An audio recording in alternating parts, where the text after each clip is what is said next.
Let me introduce you to someone. I met the finest woman I'd ever met in my life. Back in my day, we'd have called her a brick house. This woman was the finest woman I'd ever seen in my life. There's just one little problem. Back then, ladies didn't like big old linemen. The Blind Side hadn't come out yet. They like quarterbacks and running backs. We're at this dance, and I find out her name is Trina Williams from Lompoc, California. And we're all dancing, and we're just excited. And I decide in the middle of dancing with her that I would ask her for her phone number. Trina was the first one. Trina was the only woman in college who gave me her real telephone number. The next day, we walked to Baskin & Robbins ice cream parlor. My friends couldn't believe it. This has been 40 years ago, and my friends still can't believe it. We go on a second date, and a third date, and a fourth date. We drive from Chico to Vallejo so that she could meet my parents. My father meets her. My daddy, my hero, he meets her, pulls me to the side and says, "Is she psycho?" But anyway, we go together for a year, 2 years, 3 years, 4 years. By now, Trina's a senior in college. I'm still a freshman, but I'm working some things out. I'm so glad I graduated in 4 terms.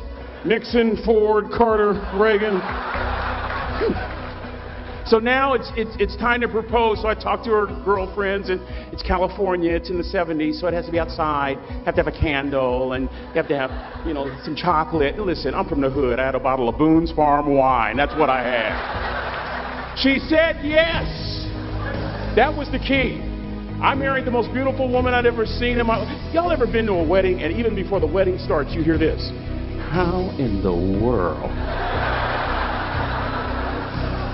And it was coming from my side of the family.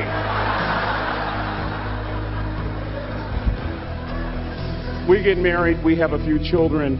Our lives are great. One day, Trina finds a lump in her left breast. Breast cancer. 6 years after that diagnosis, me and my 2 little boys walked up to Mommy's casket. And for 2 years, my heart didn't beat. If it wasn't for my faith in God, I wouldn't be standing here today. If it wasn't for those 2 little boys, there would have been no reason for which to go on.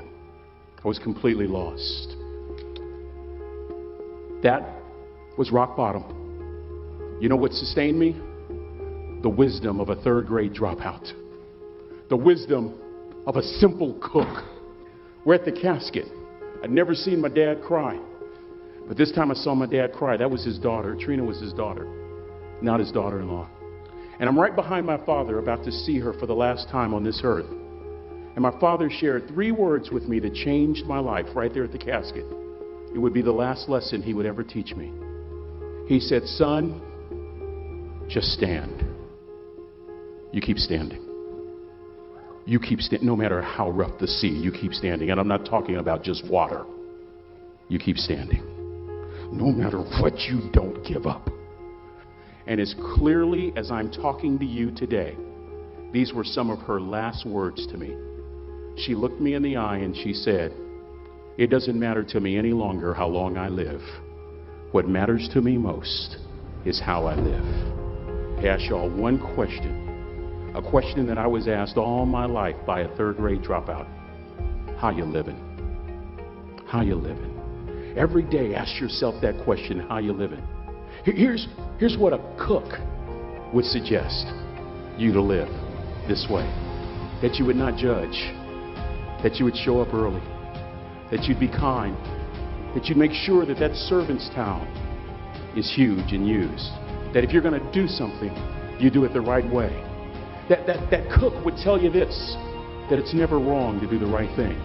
That how you do anything is how you do everything. And in that way, you will grow your influence to make an impact. In that way, you will honor all those who have gone before you, who have invested in you. Look in those unlikeliest places for wisdom. Enhance your life every day by seeking that wisdom and asking yourself every night, how am I living? May God richly bless y'all.